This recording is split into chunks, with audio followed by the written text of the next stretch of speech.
el deseo de alabarle y de adorarle, porque cuando analizamos lo que Dios ha hecho en nuestra vida, hermanos, por lo menos en mi caso, Dios me ha bendecido en muchísimas áreas, de muchas maneras.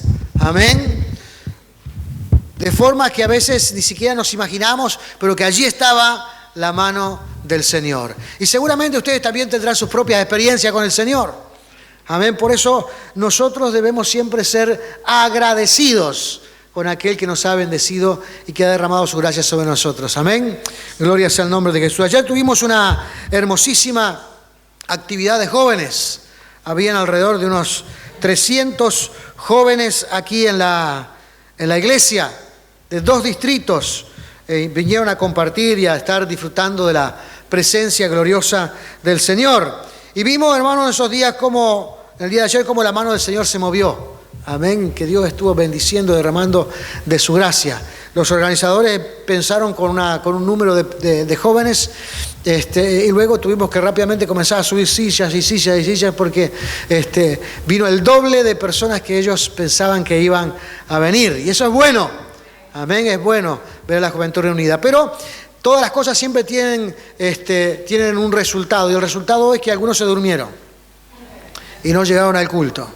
Algunos se quedaron en cama, se ve, o se levantaron temprano para ver a Uruguay, y siguieron allí de largo. Por eso vemos muchísimas ausencias hoy día. Amén.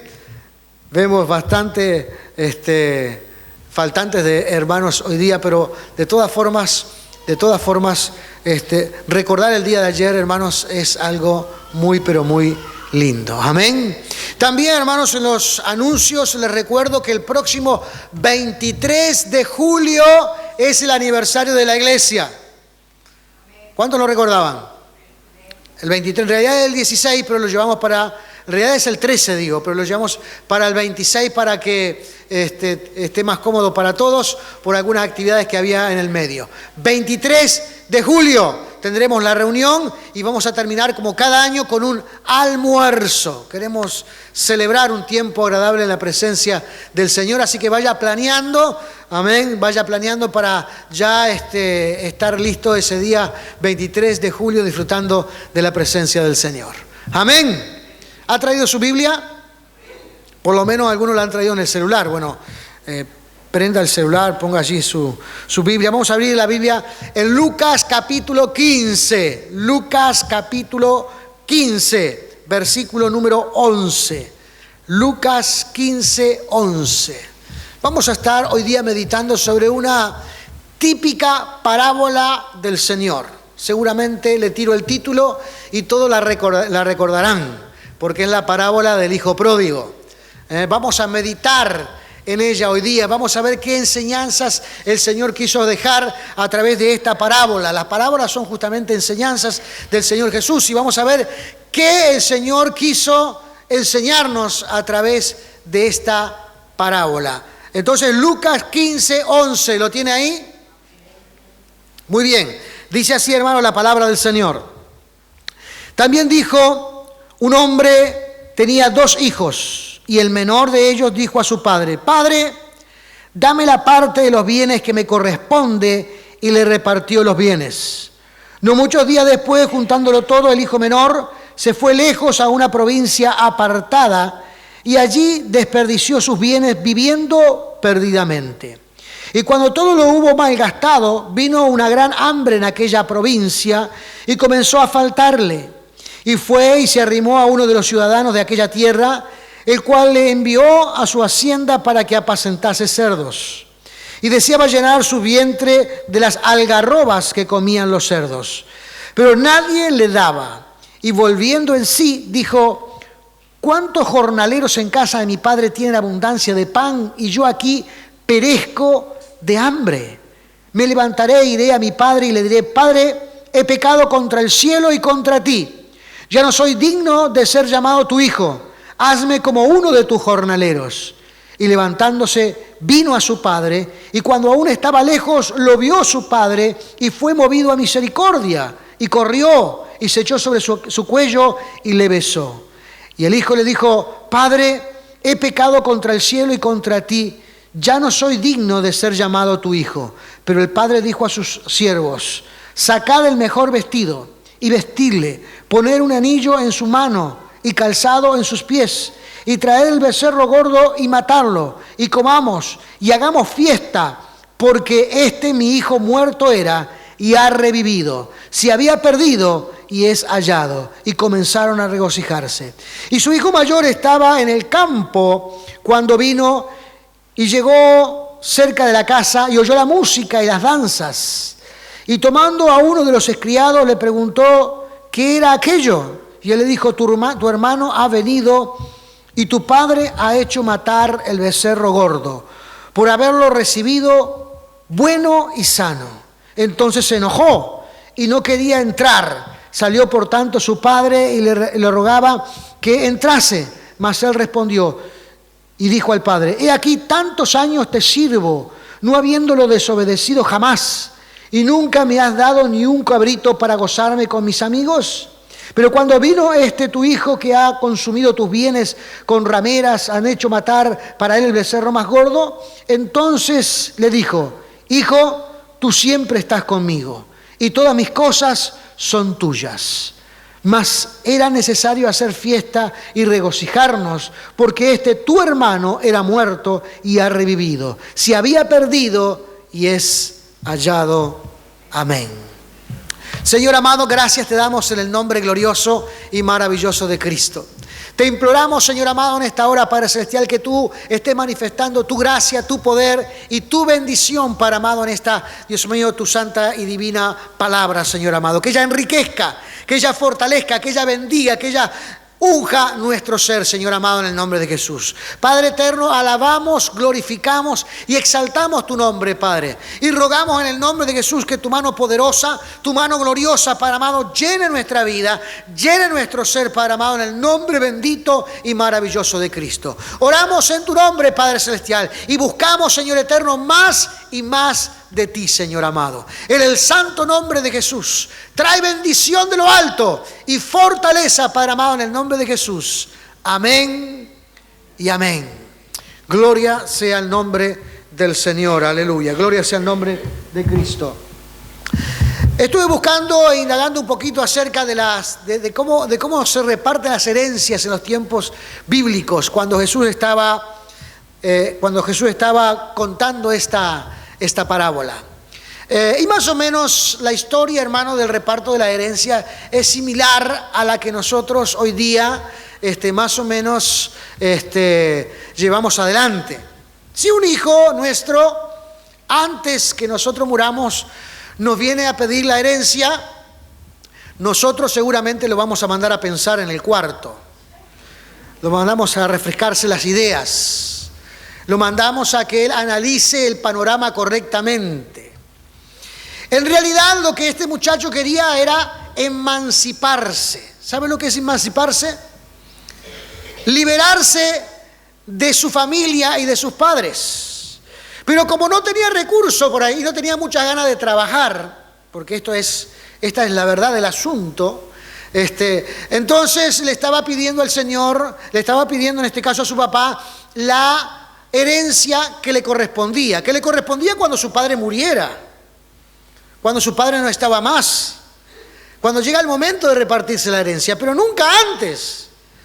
Como lo decía, si alguno de nuestros hijos nos vienen a preguntar por la herencia, le decimos, bueno, cuando mueras la podrás disfrutar, cuando yo muera la podrás disfrutar, ahora tenés que trabajar, ahora tenés que salir a hacer lo tuyo, ahora tenés que salir a crear tus propios recursos. Pero este muchacho quería justamente, seguramente era el menor, un poco mimado, que ya podemos dejar viajar un poquito nuestra imaginación, y no sabemos por qué razón, pero el padre le dio la herencia antes de tiempo, para que él se emancipara, para que él se fuera. Pero esto es reflejo, o esto es lo que Dios hace en nuestras vidas. Esta es la forma en que Dios actúa. ¿Cuántas personas en esta vida, hermanos, tenemos nosotros, por supuesto, el libre albedrío, que podemos escoger una cosa u otra, podemos escoger seguir al Señor o rechazarlo? A veces queremos vivir lejos de Dios, a nuestra manera, a nuestras expensas, haciendo nuestros propios análisis de la vida. Personas que a veces todavía no han conocido al Señor, pero que quizás se les presentó la oportunidad de conocerlo y lo han rechazado. Se han alejado y dijeron, voy a vivir a mi manera. Yo voy a ser mi propio Dios. Yo voy a hacer mis propias decisiones. Yo voy a tomar mi propio camino. Yo voy a hacer las cosas a mi manera. ¿A cuánto le parece raro ese razonamiento? ¿A alguno de ustedes le parece raro? ¿Lo escuchó alguna vez? Lo hemos escuchado muchísimas veces. Muchísimas veces. Personas que por la gracia de Dios hacen uso del libre albedrío y escogen estar lejos de Dios. Escogen alejarse del Señor. Escogen vivir su vida de acuerdo a su manera. Y cuando están tomando esta decisión, cuando están tomando este camino, que piensan que es un camino lindo, que es un camino fantástico, que es un camino maravilloso, que es un camino muy popular, La Biblia habla de este camino también, ¿verdad? De la puerta ancha y la puerta angosta. La puerta ancha por donde todo el mundo pasa, la puerta angosta por donde algunos pocos sabios pasan.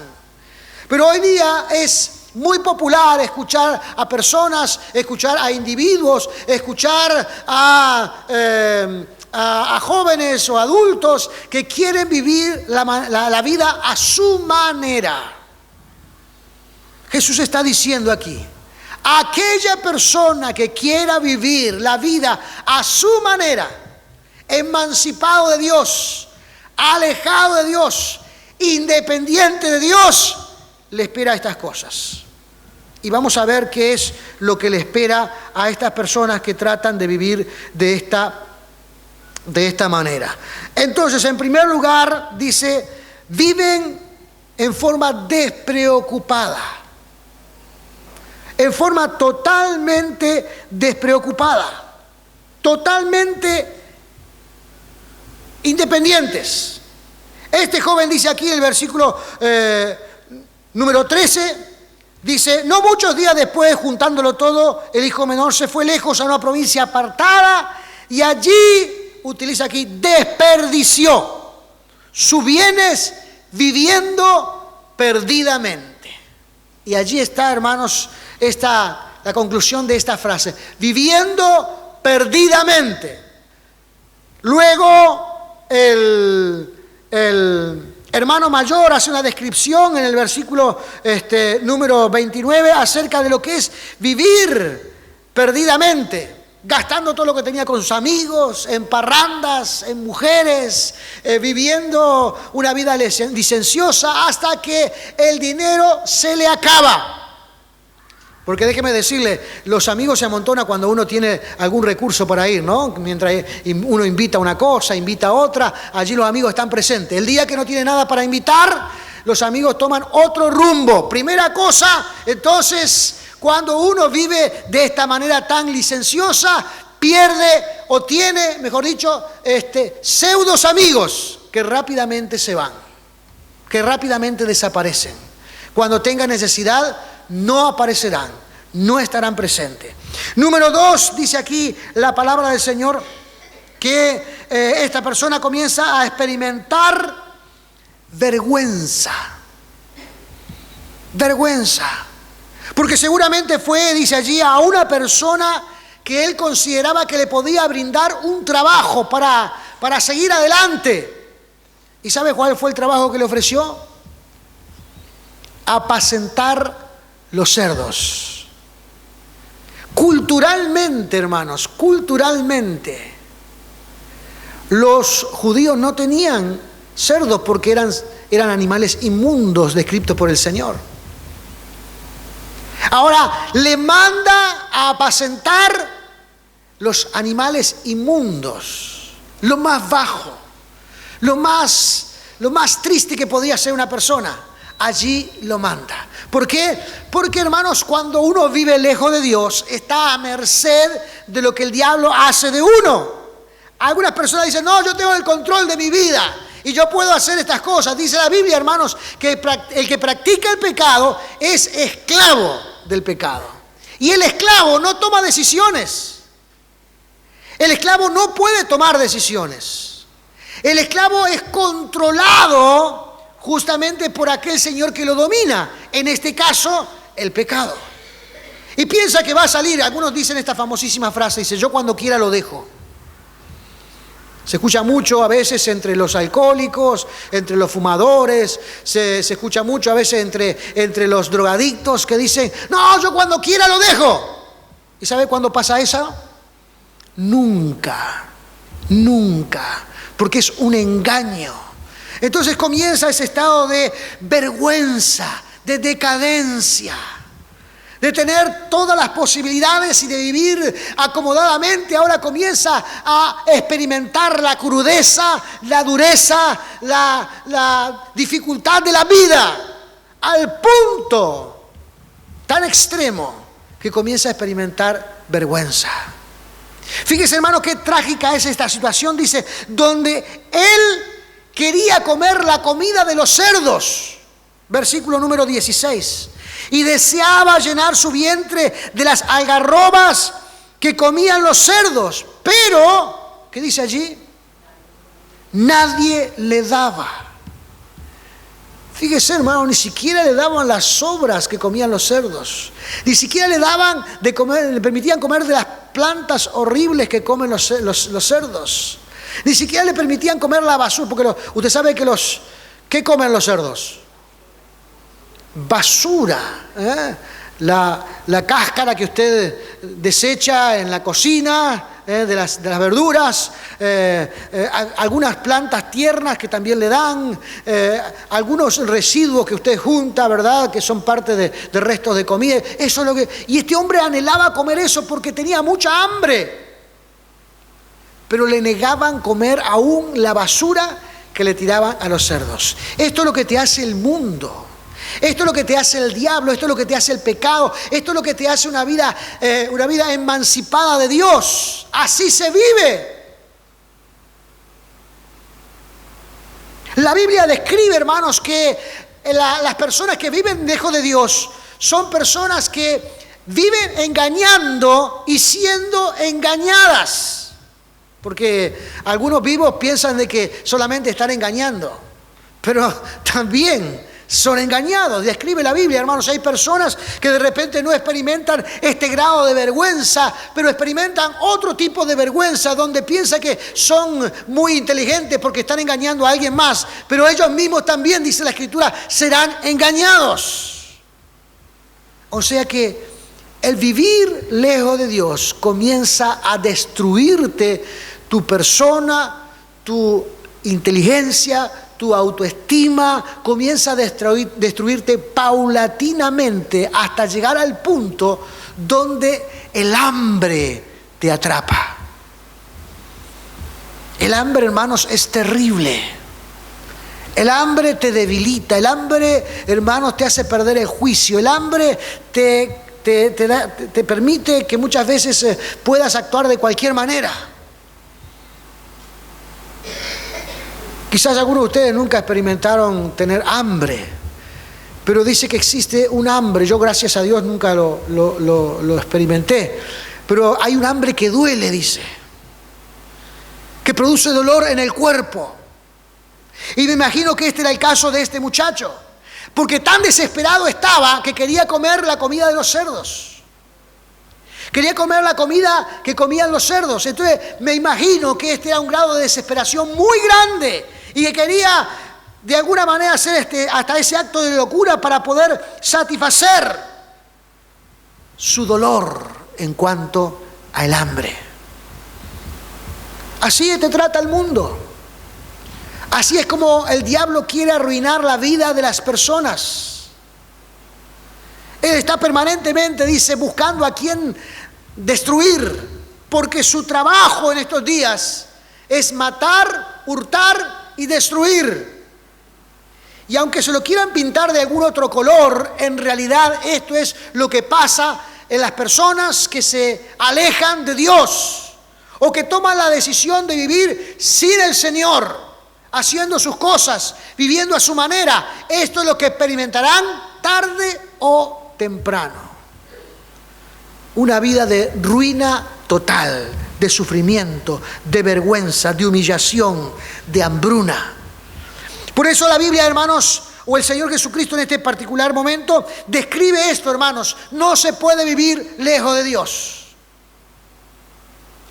En San Juan capítulo 15 dice, sin Cristo, sin el Señor, nada podéis hacer. No hay forma en que el ser humano pueda experimentar poder, pueda experimentar bendición, pueda experimentar en plenitud en su vida, viviendo lejos de Dios. Pero aún así hay almas caprichosas que quieren vivir lejos del Señor. Y tarde o temprano se encuentran con este problema. Ahora, fíjese, versículo 17. Dice que este muchacho indolente, este muchacho atrevido, este muchacho que fundió los bienes de su padre, porque todavía no eran de él, fueron de él cuando el padre se los dio. Este muchacho que vivió perdidamente tuvo un destello de lucidez. Y dice que ese destello de lucidez fue pensar que aún los que trabajan bajo jornal en la casa de su padre, dice, tienen recursos suficientes para vivir bien. Porque la región donde vivía, hermanos, era tan grande el caos que ya ni trabajo había. Pero en la casa del Padre, en la casa de Dios, en la presencia del Señor, utilizando este paralelismo, hermanos, siempre hay recursos de parte del Señor. Y después vamos a hablar un poquito más acerca de eso. Pero siempre hay recursos. Pero en esta ocasión le dice que este muchacho entró en luz.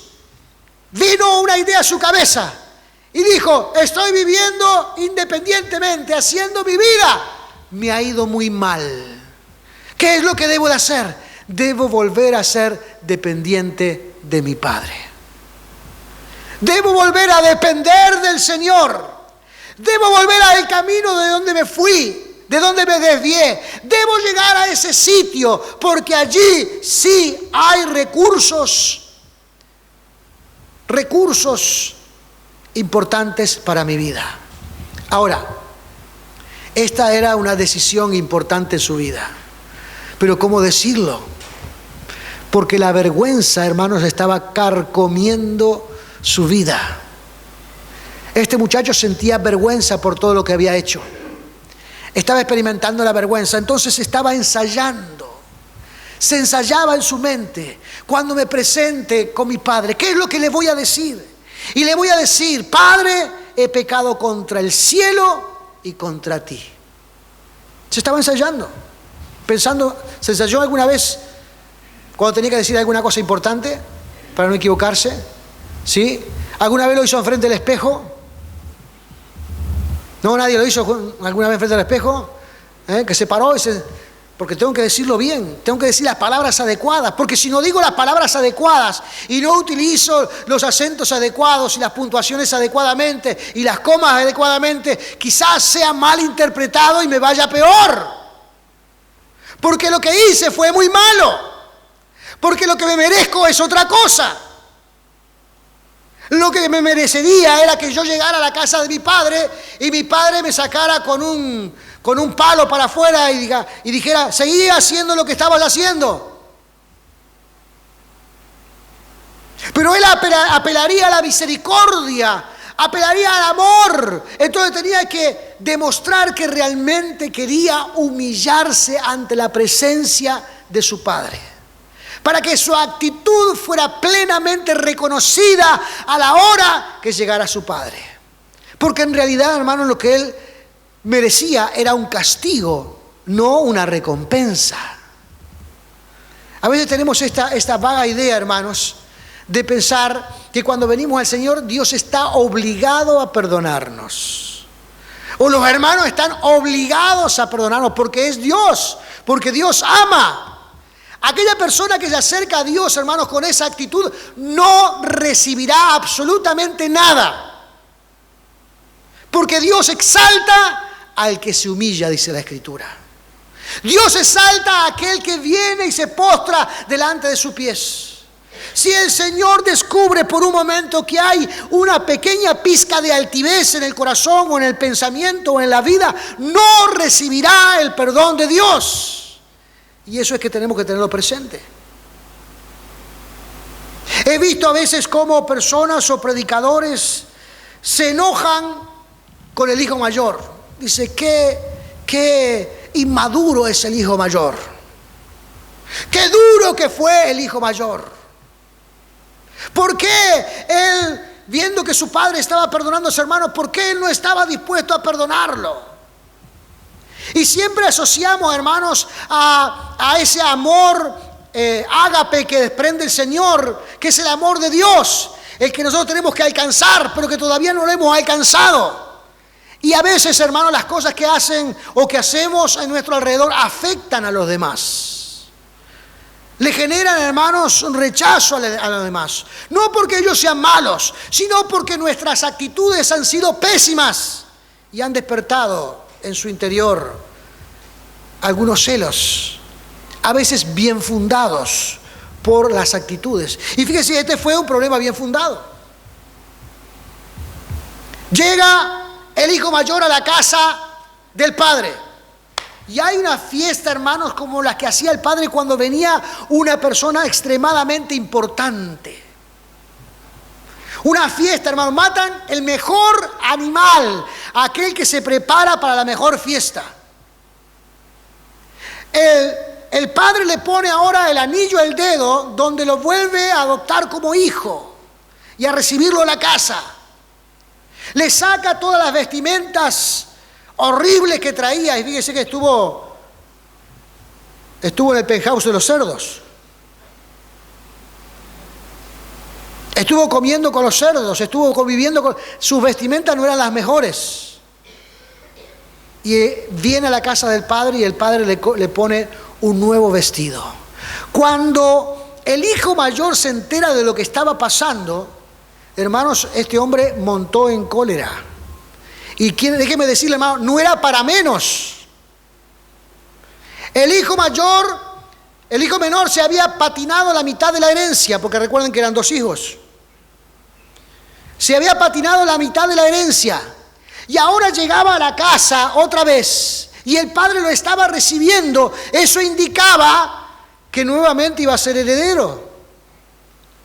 ¿Y heredero de qué? De la herencia del hermano mayor.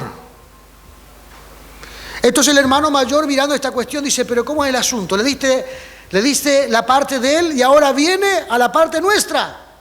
Yo aquí trabajo, yo aquí te obedezco, yo aquí hago las cosas y sigo las reglas.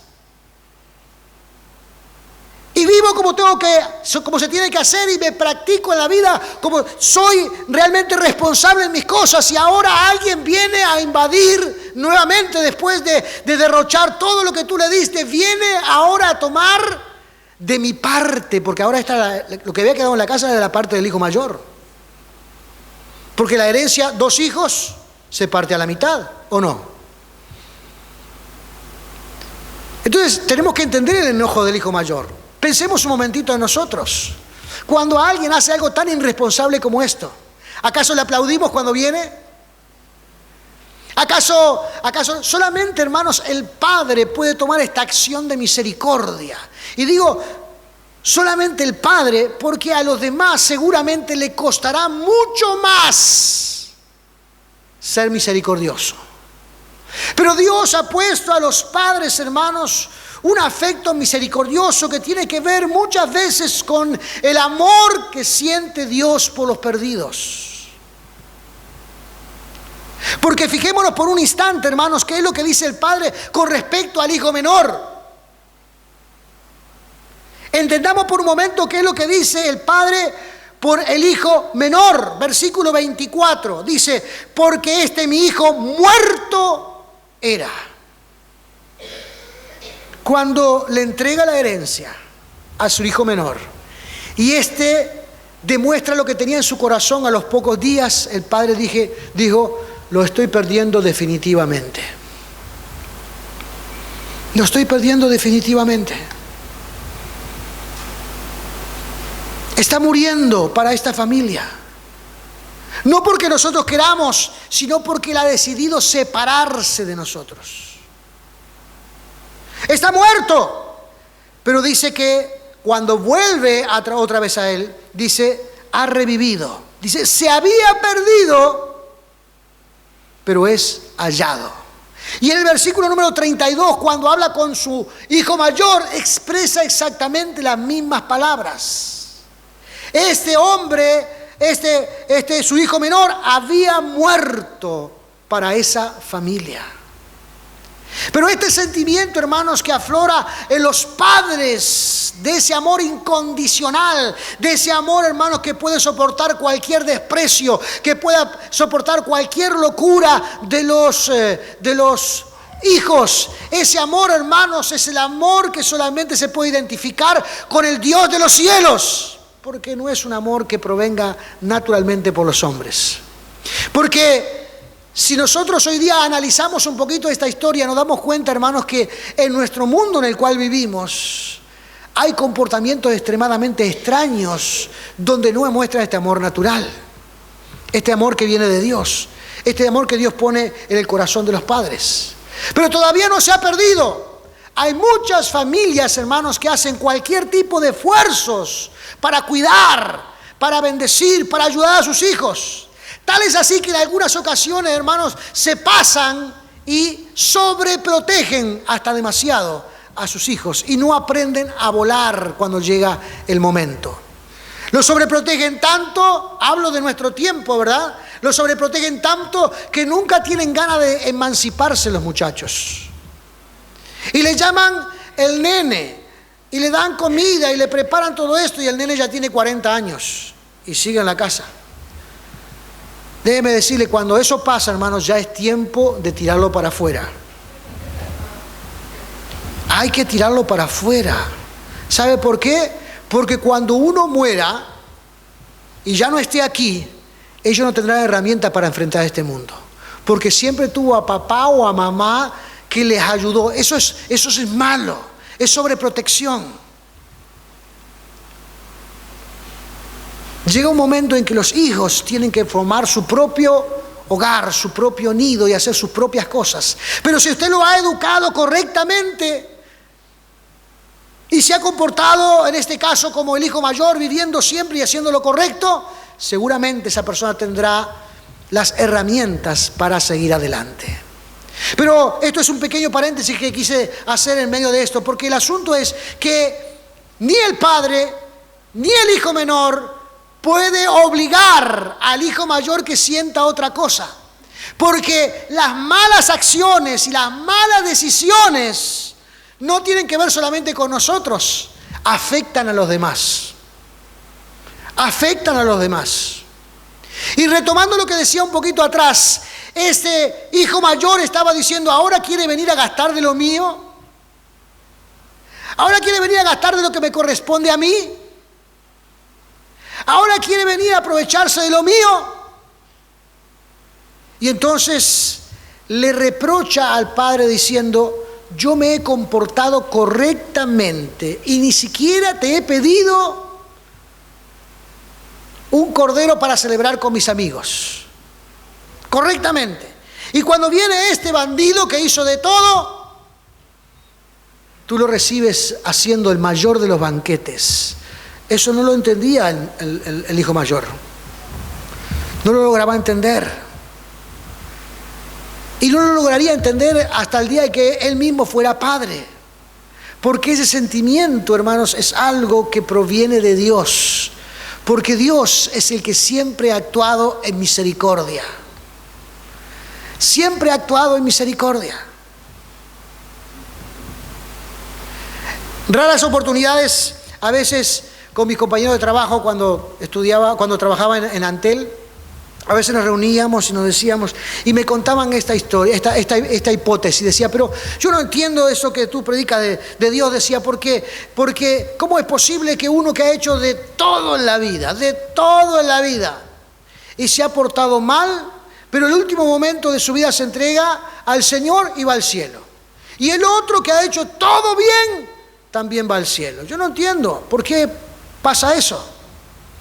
Y quizás es una pregunta o es una reflexión que nosotros mismos nos hemos hecho. ¿Cómo es posible a la gente a veces que vive en forma desordenada, pero en el último momento de su vida se arrepiente y se entrega al Señor?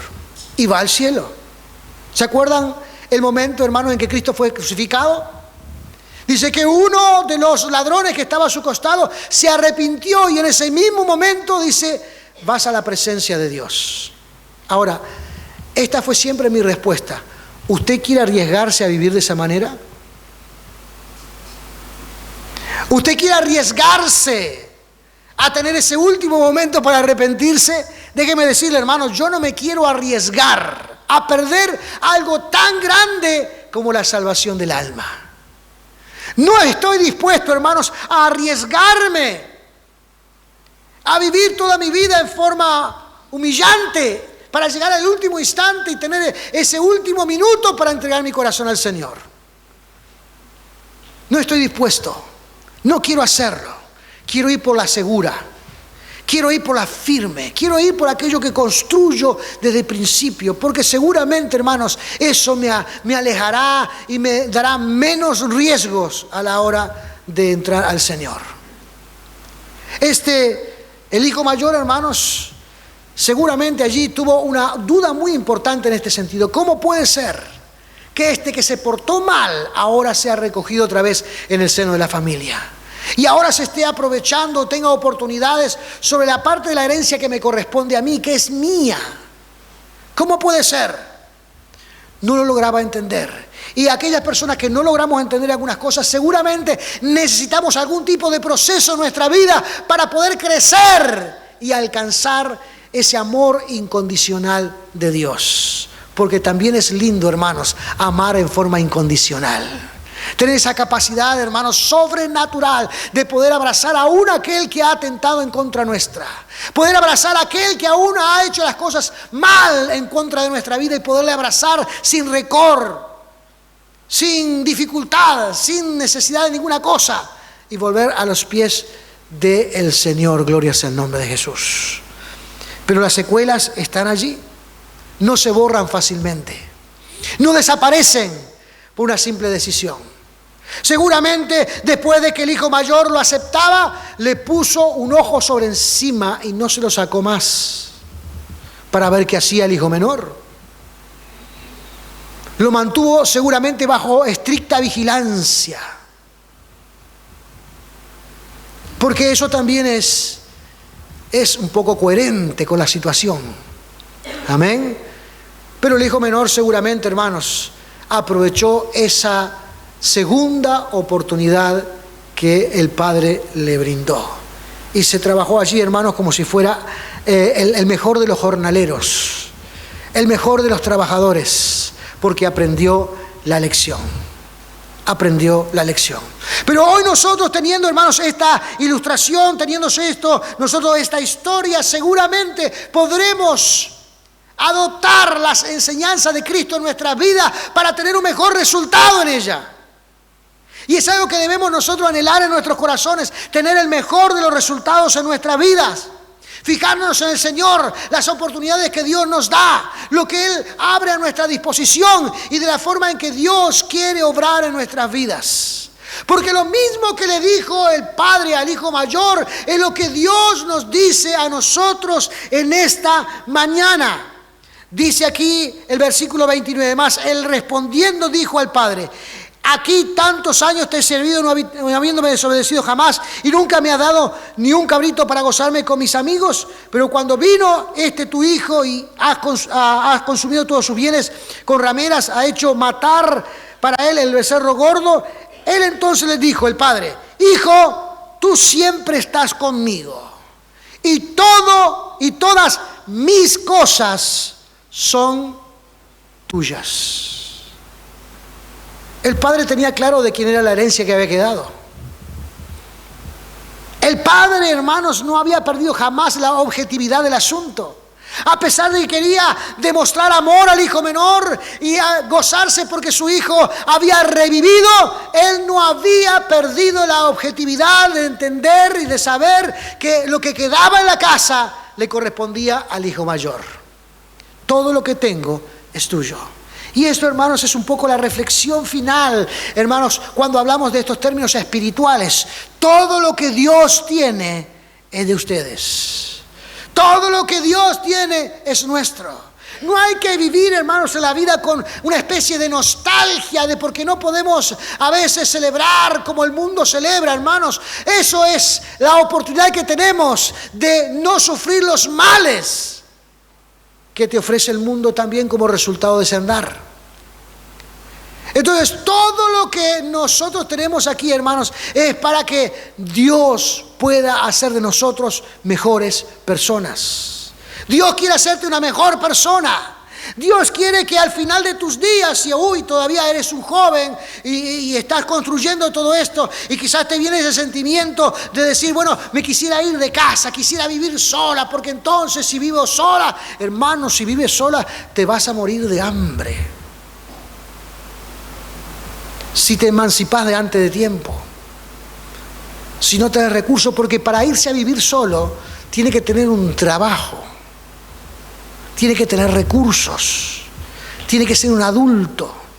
Y esas cosas, hermanos, esas herramientas se prenden en el hogar, en la familia. Entonces, lo que quería decir es que en la casa del Señor, viviendo en el Señor, uno puede construirse una vida mucho más saludable. Y cuando llegue al final de su vida, podrá mirar hacia atrás y sentirse satisfecho de lo que Dios ha hecho en su vida. No importa si es un joven hoy día, si es un adolescente, si es un hombre o es una persona que ya está formando su hogar. Hermanos, el secreto de esto es que usted pueda llegar al final de sus días, mirar hacia atrás y sentirse satisfecho. ¿Sabe por qué? Porque en esta tierra no hay segunda oportunidad. No podemos tener no es como en el hinduismo, hermanos, que reencarnamos en otro bicho y venimos a la tierra a tener una segunda oportunidad. Eso no existe, eso es mentira. Hay que acercarse al Señor y construir una buena vida en el Dios de los cielos. Y Dios, hermanos, se glorificará en nosotros. Entonces, cuando llegue al final de sus días y usted esté en la etapa de poder ya ahora, se emancipó de su familia, formó su familia y ahora está emancipando a alguien más, podrá sentir ese amor que sintió el Padre sobre sus hijos. Amén, porque ha hecho las cosas en forma correcta. Gloria sea el nombre de Jesús. El mundo, hermanos, nada tiene. El mundo no te ofrece nada bueno. Cuando hablamos del mundo, hablamos de la filosofía o conductas de vivir la vida que el mundo ofrece. Allí no hay futuro. Allí hay frustración, dolor, vergüenza, humillación. Pero si venimos a Cristo, hermanos, el rango de oportunidades se amplía mucho más, mucho más. Así que cuando nosotros estamos en Cristo, vamos a ver un panorama totalmente diferente y que Dios bendecirá para cada uno de nosotros. Así que vamos a orar, hermanos, en esta mañana. Póngase de pie. Póngase de pie en esta hora.